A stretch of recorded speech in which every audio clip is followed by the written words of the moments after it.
Feeling stressed? Tearing your hair out at work? Feeling overwhelmed by the pace of the world we live in? Well, the Isle of Man Praying the Keeills week may just be the answer. It runs all through next week, and organisers Rev Canon Janice Ward, Craine and Andrew Foxon join me in the studio to tell you all about it. First of all, Andrew Foxon. So there's a group of people who come together in order to organise the week and the range of events, and they come from a range of backgrounds.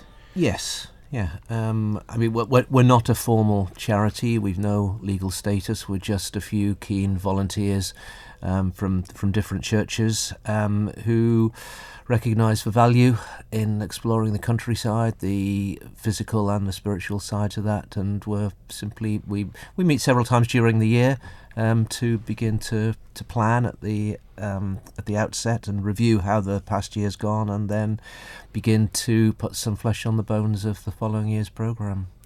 And of course, when this whole Praying the Keeills thing started, you were all a lot younger than you are now.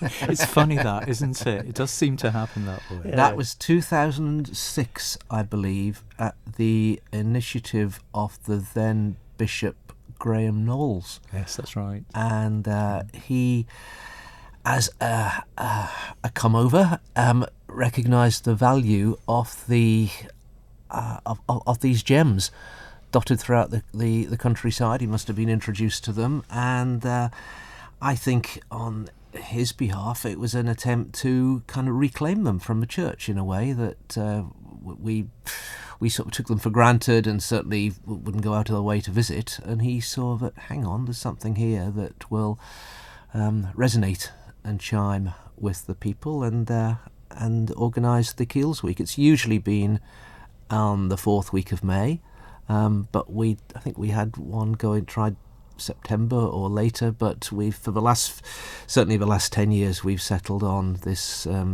period at the end of May. And for those who don't know, what are Keeills? Well, that's the word that's used in Manx for church, for chapel, really.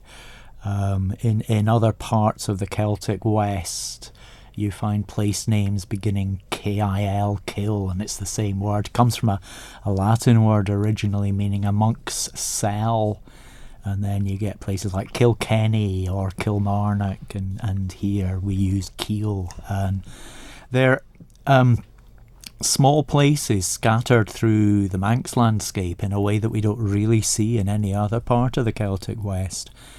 Perhaps as many as 160, 170 of them. And they were small chapels in the landscape, usually about 5 metres long, about 3 metres wide. And although people have tried to give it a single purpose to them, they certainly are religious places. They're aligned. They sometimes have burial sites around. They will have an altar. They'll have a doorway. There's usually a window, certainly on the south side, and occasionally above the altar on the east end. And sometimes there are other things, crosses or white quartz pebbles are built in or left with them. Some of them to us are very isolated, and they may not have been so isolated then. But it looks as if some of them were wayside shrines or chapels or family chapels associated with community burial sites.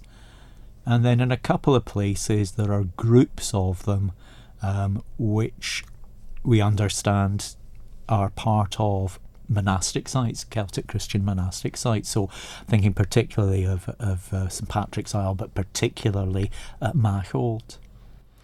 And I don't know whether I'm recollecting correctly, but most of the treens of the Isle of Man seem to have a Keil associated with them.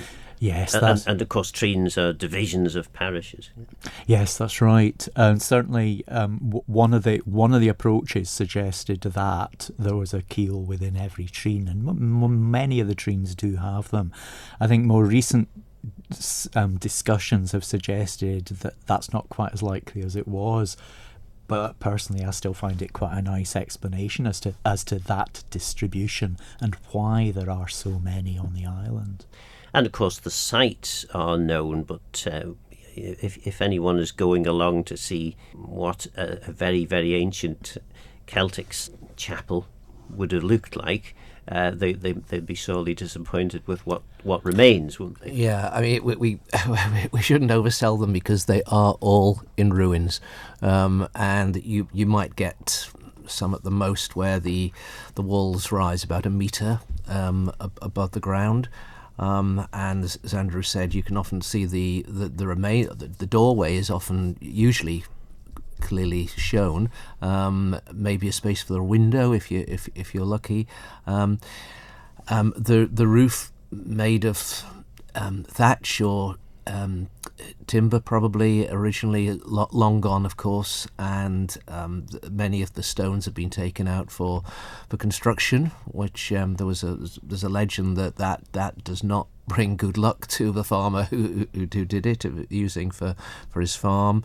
And I think that there's a lot we don't know about them. We don't really know the purpose, the function of them, probably almost certainly not for congregational worship in the modern sense of the word, but perhaps an itinerant hermit priest would visit in the old days for mass or for baptism or funerals. We've certainly, there's evidence of many where there's a graveyard outside, as Andrew said, and but maybe like the link to the trees, maybe perhaps for an extended farming clan, in that area, where a priest would show up for certain occasions and then move on. Certainly there's evidence of hermit cells where he could have stayed for a few nights perhaps. We just don't know. There's a lot of speculation in there. But what is clear is that at the period these were being built, they were all over the island, and quite clearly Christianity had taken a very strong hold. I mean, what is the sort of period that we start first seeing keels, or is that not that easy to say? Such a good question. I wish we had the answer. So traditionally we would be, I've used the word Celtic, which is a dangerous word in its own right, because it means different things at different times to different people. So we think of the arrival of Christianity on the Isle of Man 7th century, 6th century, and we certainly have burial sites with people being buried in a Christian tradition and aligned more or less east-west from those periods. And often what people have assumed is that the chapels are built and the graveyards, the cemeteries are built around them.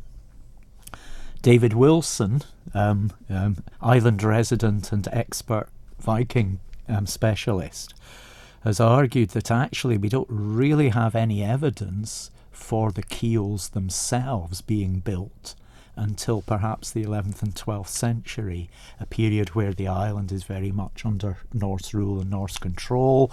Vikings arriving around us maybe about 800 AD, and then settling sometime after that, coming as a people who have their own beliefs, but then adopt Christianity and get very enthusiastic about it. So in terms of what does that mean to what we see? What we see, those places where there are archaeological remains that can be seen, foundations or low walls, and I think particularly about Keil Vale on Chapel Hill, Balladule is probably the easiest and most accessible example. What we're seeing there is the foundations of a building from the 12th century, from the Norse period, but on the site of something earlier, and probably the site of something earlier and earlier and earlier. So what we see surviving is from its latest phase, when the Norse had converted to Christianity. Whether they were building on the site of something from the 7th or 8th century, we don't really fully know. And part of the issue is the excavations that were done, a lot of them were at the beginning of the 20th century, using techniques and approaches that have not been helpful to us now. They were done to the best of their ability at the time, but we now know. So the simple answer is, we wish we knew. We certainly have the buildings from 11th and 12th century. On some of the sites, there is probably something earlier, but I can't point to the strict evidence of it.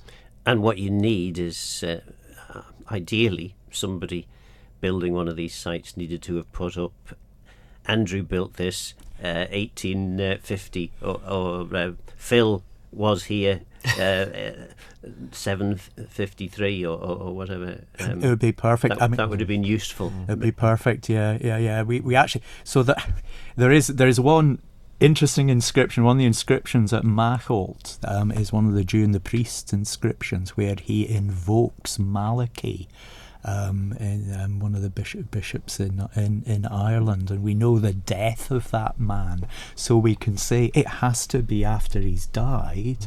So it gives us a date for the inscription, but it doesn't give us a date for the building in which it was found, or the area it was found.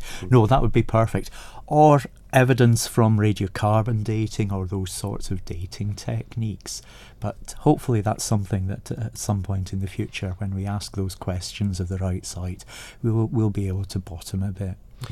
And presumably there may yet be keels that we don't know about on the island. Yes, I think there may be remains where there were some, but they weren't recognised in previous times, and they have survived to a degree, maybe as archaeological remains under the ground, or sites that were investigated earlier where there's certainly still potential to find out more. And conversely, though, there's a danger that we're going to lose some, because as I mentioned, the walls have got lower and lower over the centuries. Of stones have been given away. There's other threats to them, I suppose, that some are barely visible at all. Many have just disappeared from the landscape that are marked on old Ordnance Survey maps from the 19th century. They've gone. There's no visible remains there. All we've got is the evidence on the old map, the word keel. And some have been trampled by cattle, and Katie Newton deserves mention. Back in 2016, I think she and her friend Nicola, they went out and made a point of visiting every visible keel, I think about 40 on the island during that calendar year. A remarkable achievement. And they took cake as well. Remember? They took cake. It was keels and cake, and it's still available on the internet. Keels and cake, but it wasn't just a cosy visit. She went into a lot of in-depth research. She, as a country girl, she knew the landowners in many cases, and she got access, but she went into great time and trouble to investigate the research of everyone, and that is an outstanding record of, and we will often consult it to get the background on a particular keel, and that was excellent. I think the most intact keel, and this is cheating, is the one in the grounds of Peel Cathedral, because it's a replica, and that was built again about 5-6 years ago, and up to roof level. It still hasn't got a roof. So this is the new St Germans as opposed to the old St Germans on St Patrick's Isle. This was constructed as part of the Cathedral Gardens project, and I think it's one of the earliest gardens there. I think dating from the 6th and 7th century, perhaps, that's the first times, as Andrew said, and that gives you a good feel in terms of its size and its height. And there's they've decorated the eastern end as with quartz pebbles. They've got a replica of the carved crucifixion cross as well there. So if you want to get an idea of what it was like physically, that's probably the best to go to. But it is a replica. And I know from our family farm down at Pool Vash, the Keel Parlain, all that is left is a memory, basically. Yes. There's a name on a map, Yeah. and occasionally I think my father has ploughed up a stone and then buried it quickly because he didn't want a whole load of archaeologists coming in. But one thing about that area was just below where the Keil was the most wonderful well. Yes. And we used to get fantastic water whenever because back in those days when I was young, the water would be disconnected for various reasons. There'd be problems. We were the end of the line, and so whenever the water was off, we'd go out and draw water from the well, and most beautiful tasting water. It's right next to the beach, of course, down there. But yeah, and for those who are listening to this who think, gosh, maybe I don't particularly want a history lesson, that's not what Praying the Keeills is all about, though, is it? I mean, it's important to have a feel for the age and the history of the sites, but the Praying the Keeills has a different kind of objective. Yes, certainly. And I think Bishop Graham, when he started this ball rolling, was keen very much to offer the public a different way in. People maybe are curious about religion, about Christianity, but reluctant to darken the doors of a church. You know, they've got issues, perhaps rightly, with organised religion, but this perhaps is an easier way in to test the waters, to satisfy that curiosity, and also it offers a chance to slow down. You know, for many people, you know, they're not happy with the frenetic pace of life today, and it offers a chance to explore in company, a kind of a mini pilgrimage. So you've got we never rush the pace of these walks, but it's for those who are wanting to raise their physical fitness, it's a chance to stretch out. On the Saturdays we usually offer a full day walk and to top and tail the week, and it's a chance to slow down, and perhaps it's when we do slow down we're more open to the numinous in liminal spaces where the veil perhaps might become thinner. And there is a poem, if I may, on this by Michael Lunnig. It's it's in the Triskelion Way booklet, a guidebook which we've published. And if I may read that. We pray for another way of being, another way of knowing. Across the difficult terrain of our existence, we have attempted to build a highway, and in so doing have lost our footpath. God, lead us to our footpath. Lead us there where, in simplicity, we may move at the speed of natural creatures and feel the earth's love beneath our feet. Lead us there where, step by step, we may feel the movement of creation in our hearts. And lead us there where, side by side, we may feel the embrace of the common soul. Nothing can be loved at speed. God, lead us to the slow path, to the joyous insights of the pilgrim, another way of knowing, another way of being. Amen. And that's a poem by Michael Lunnig, the Australian poet and author.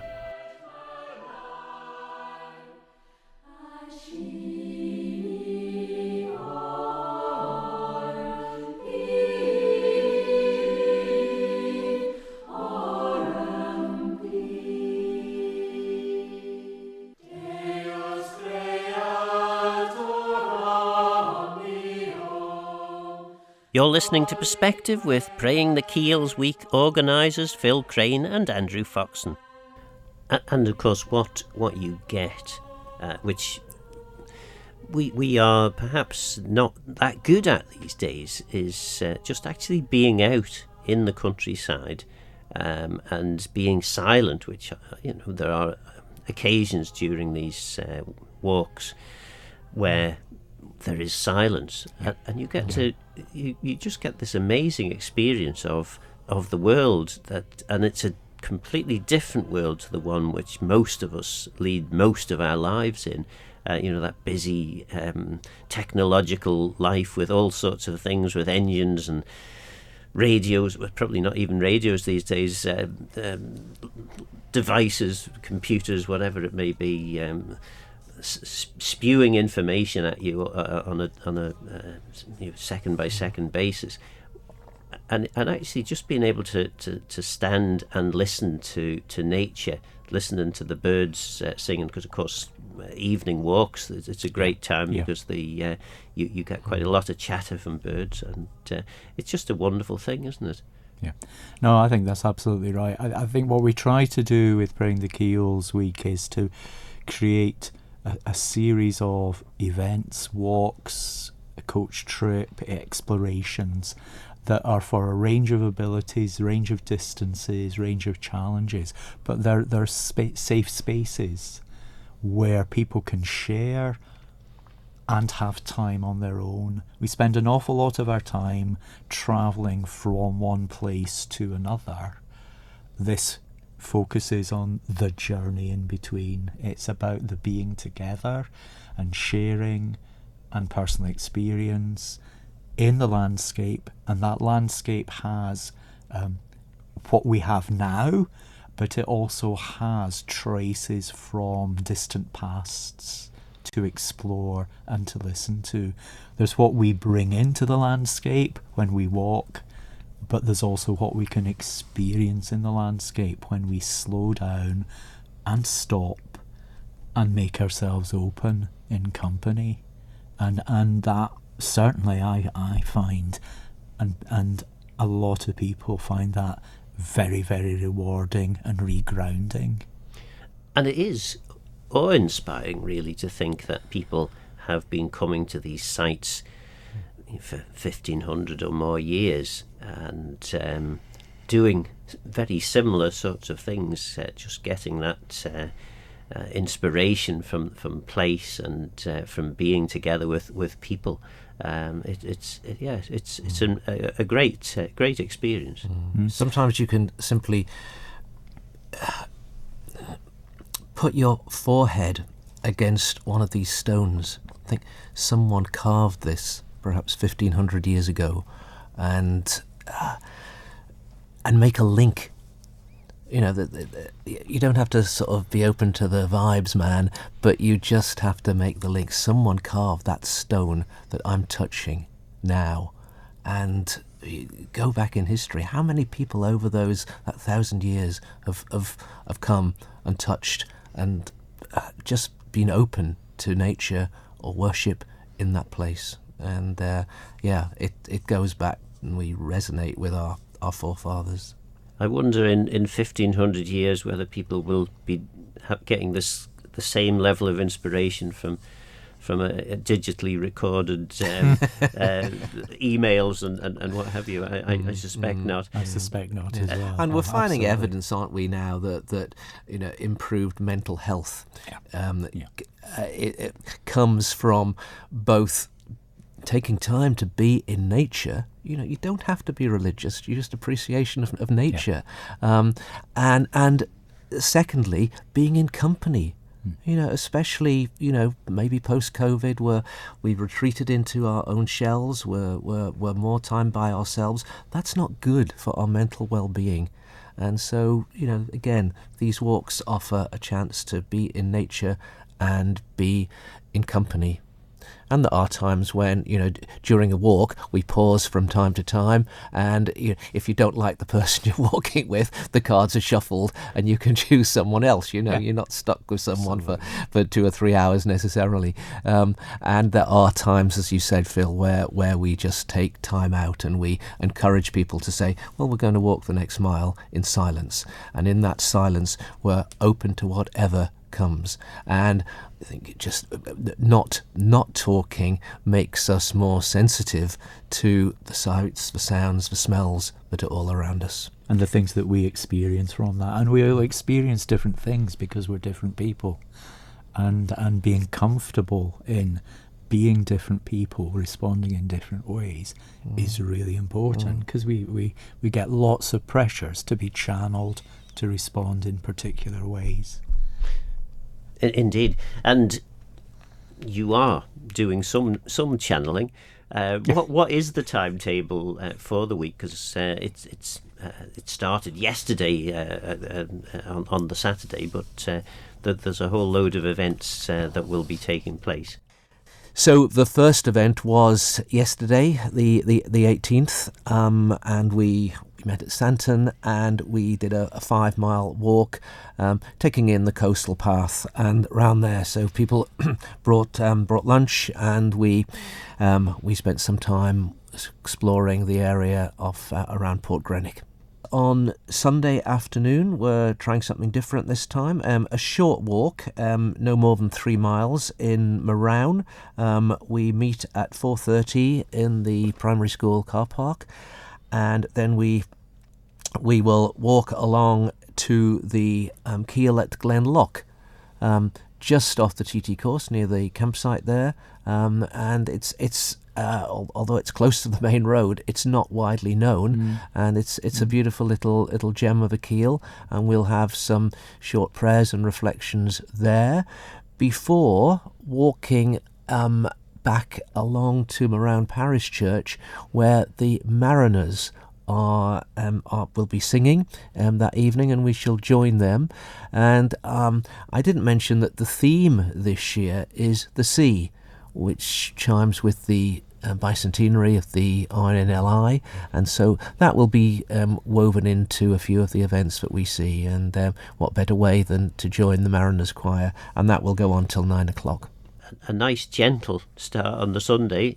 Do we get challenged a bit more as the week goes on?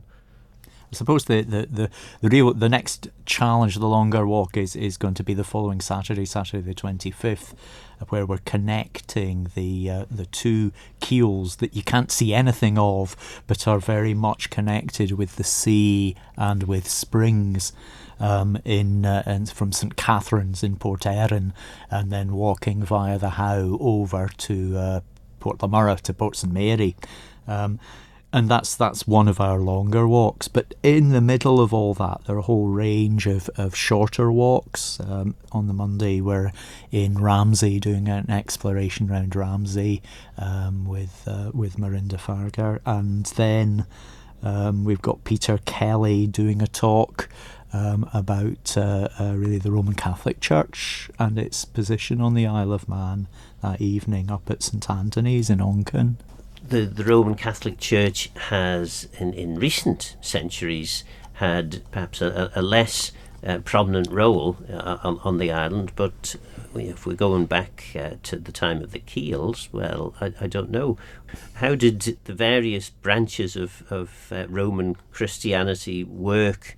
Because I think the bit that settled England was different to the Celtic bit. Was that right? Yes, I think if you go back far enough, I mean, the Keeills, of course, in a sense, are all Catholic. You know, they predate the Reformation, but I think, you know, in terms of, I don't think we're sure where Manx Christianity originated from. I think some people will say it probably came from Ireland, early Irish missionaries, maybe as early as the 5th, 6th century. There's another school from Scotland. School of thought which says it was Ninian from his base at Candida Casa up in Whithorn.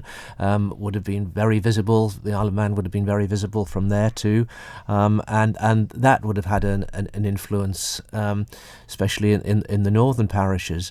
But it's interesting that even to this day, the Roman Catholics on the island will go down each Tynwald Day to Lagnakilia and celebrate the Mass down at that point. And in the beautiful little Keeill, very isolated and remote, down at Lagnakilia.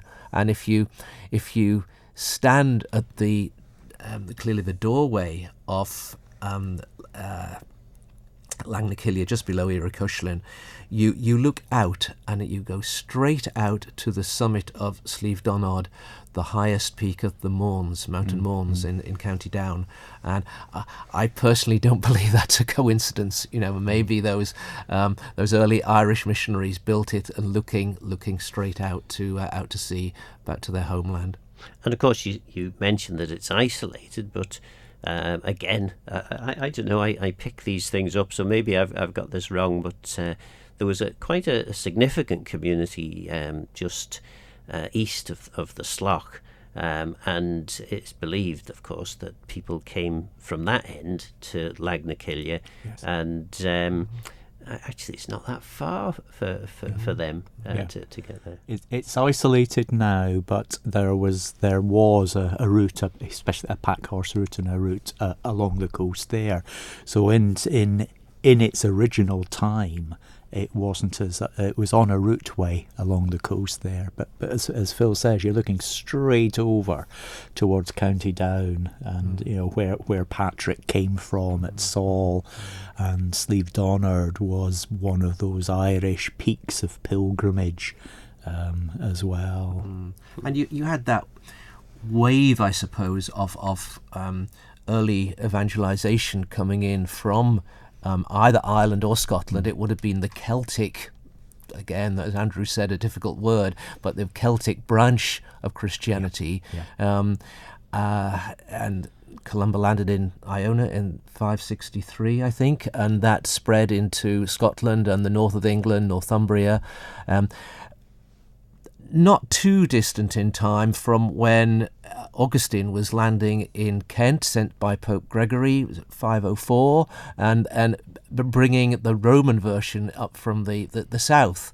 And they differed, but they had Jesus Christ at the centre in each case, but they differed in certain ways. I mean, the Celtic Church, perhaps with more emphasis on the elements, on the waves, on the sun, as we see the circle on the Celtic cross, and more open to a less hierarchical, perhaps, form of organisation compared to the Roman.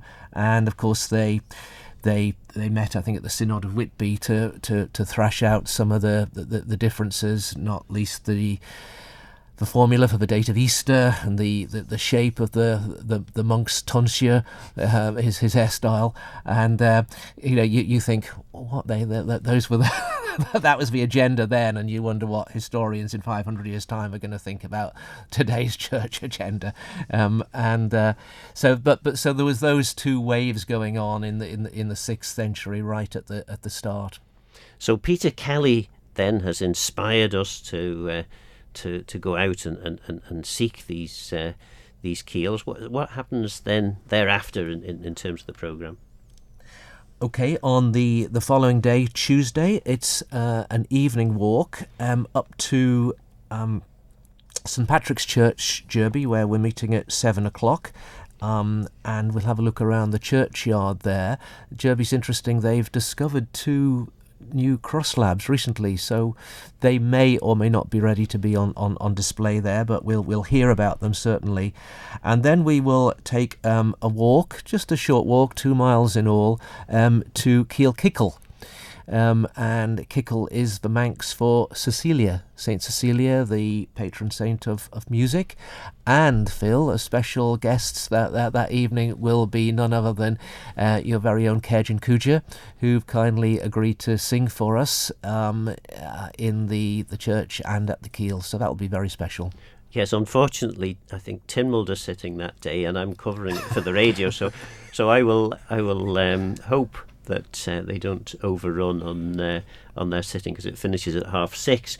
But very much looking forward to that, and I know we've been practicing hard. But it's great, great being able to sing outside and singing at some of these sites. It's a wonderful experience. So then we move on to Wednesday. Yeah, I'll take that one. So not everyone can get out and walk, so one of the things that we've done each year is to have a coach trip, and so that coach trip will be leaving from Douglas at 7, and then we're effectively going to follow the route of the TT course round, exploring a couple of places as we go, and we finish part of the tour at Kirkmacold, where we're going to have an evening tea, and then we'll make our way back, weather permitting and roads permitting, over the mountain and back to Douglas.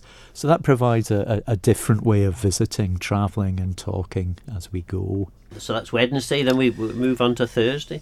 Yeah, Thursday, if people are free in the afternoons, we will explore the peninsula around Scarlet.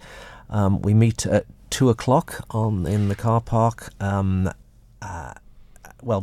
St Mary's on the Harbour in Castletown. We'll meet there and for a brief service, and then we will walk around Scarlet Head along the coastal path as far as the wonderful site at Balladool, which includes Keil Vale, the Manx for Michael, and it's a very well manicured site there with wonderful views out over the Bay na Carrickey to Port St Mary. And also inland. You don't think it's very high, but it's higher than you get, and there's good views from there, right over to the range of hills. You can see Snaefell on a clear day.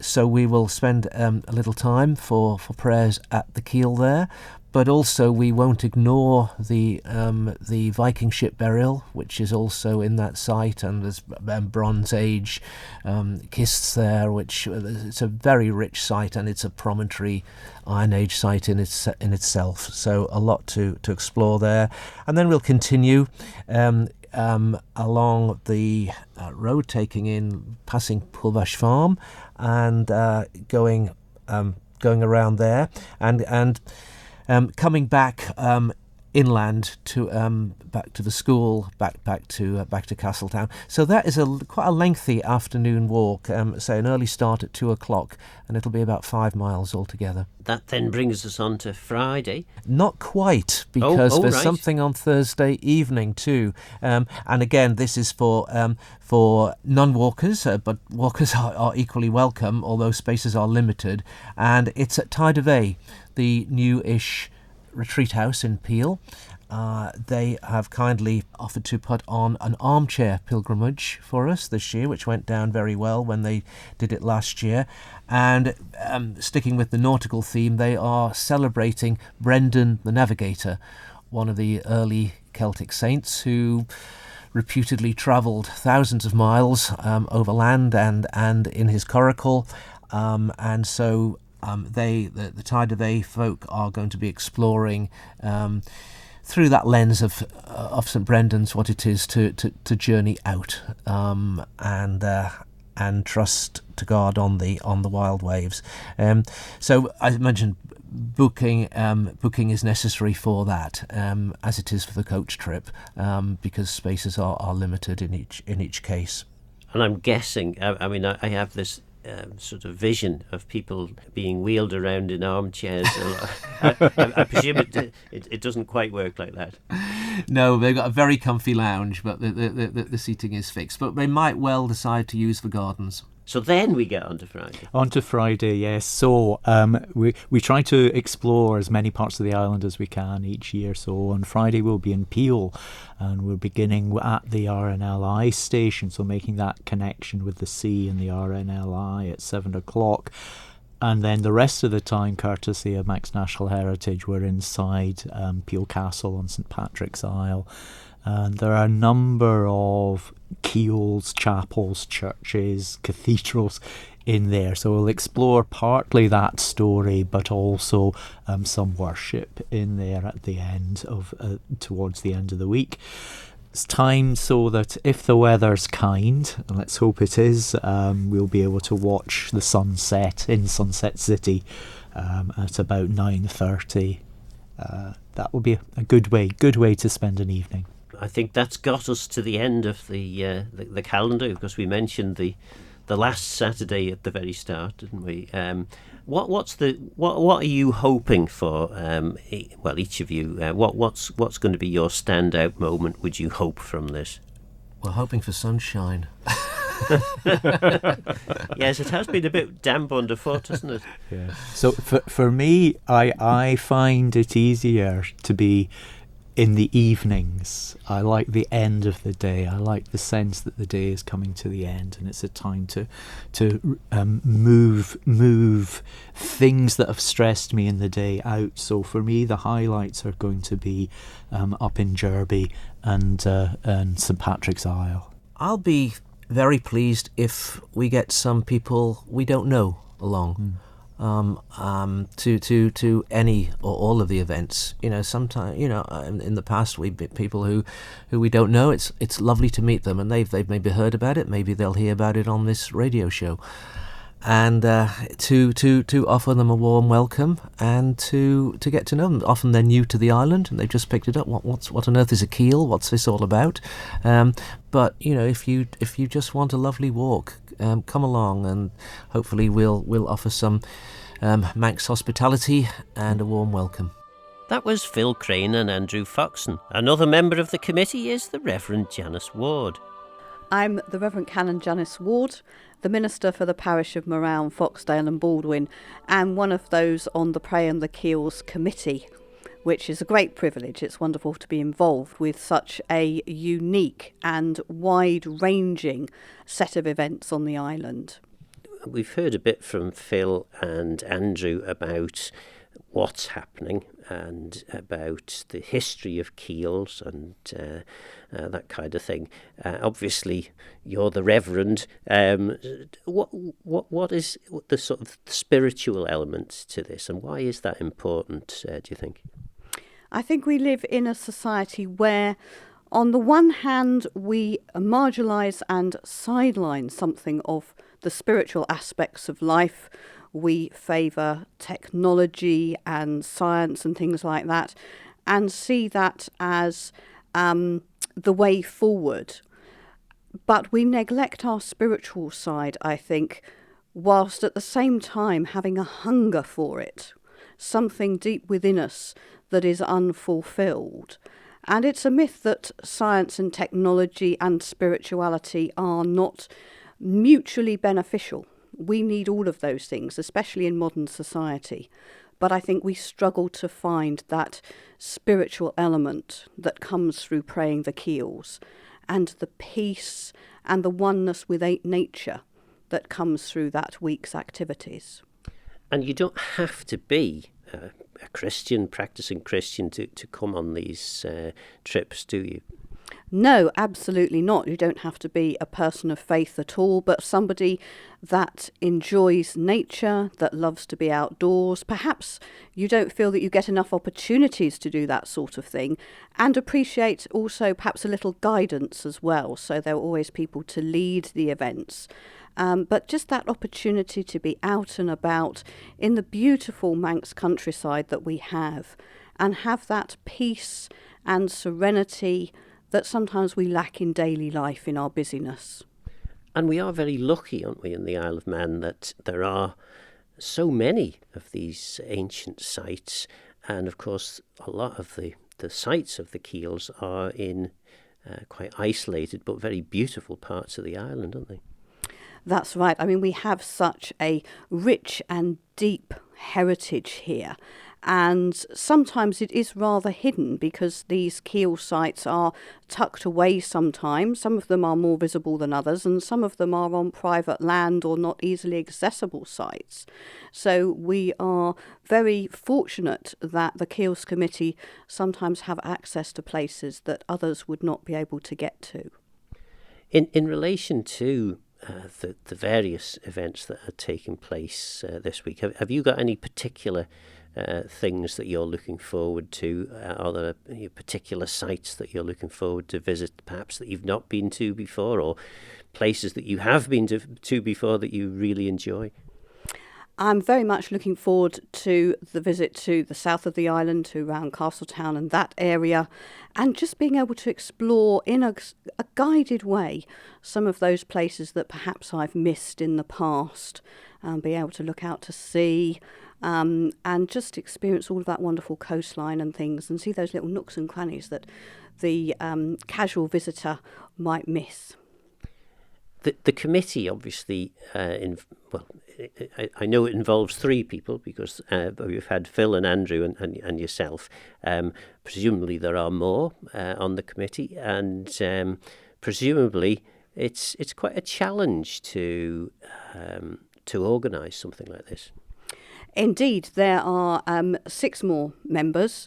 And we literally start the next year's programme as soon as this year's programme has finished. We do a bit of a debrief to see what worked well, if there were any things that didn't perhaps go as we had planned, and then to think about the coming year, what themes we might want to explore, and what different places we might like to visit as well, so that we, over the years, as time goes by, we get a good spread of going round the island as well and different locations. And of course, this year's theme had to be the RNLI, didn't it?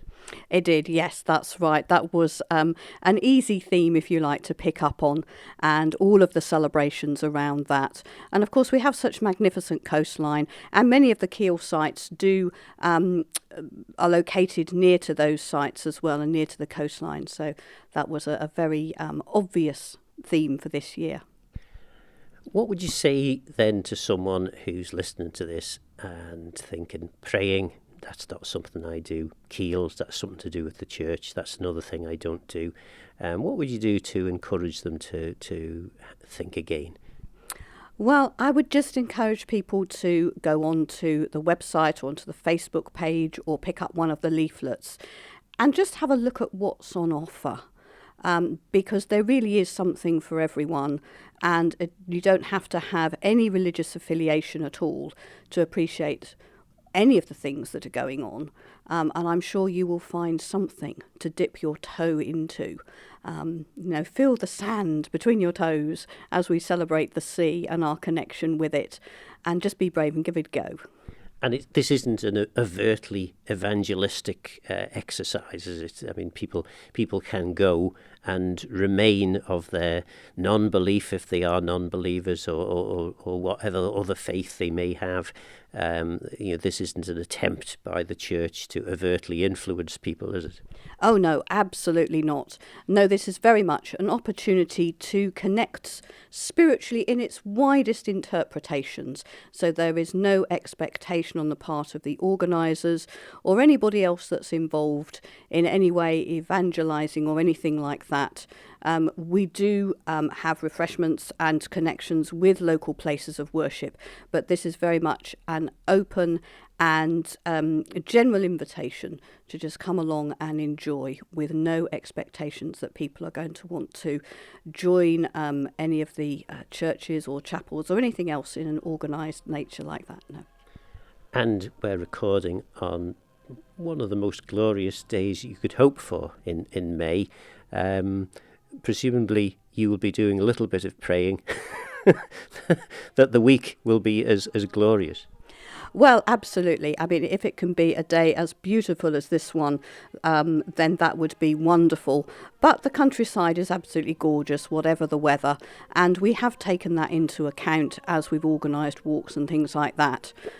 So whilst we are hoping and praying that the weather will be magnificent, I'm sure whatever it turns out to be, it will still be a fantastic week. That was the Rev Canon Janice Ward, one of the Praying the Keeills week organisers. Are you inspired to attend one of the events? Do we need a bit of spirituality in our adrenaline-fuelled, multimedia, busy lives? Perhaps you think it's all a load of nonsense and one person's Christian heritage is another's pile of stones for hardcore.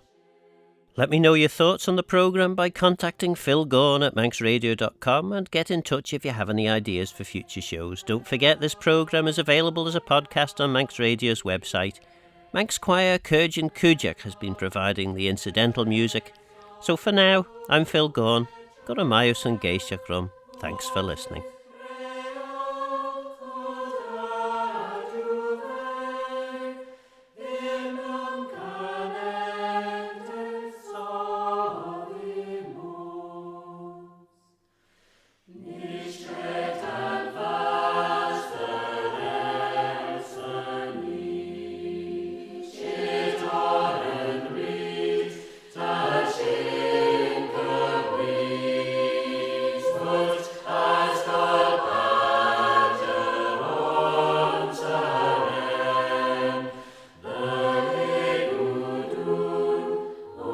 she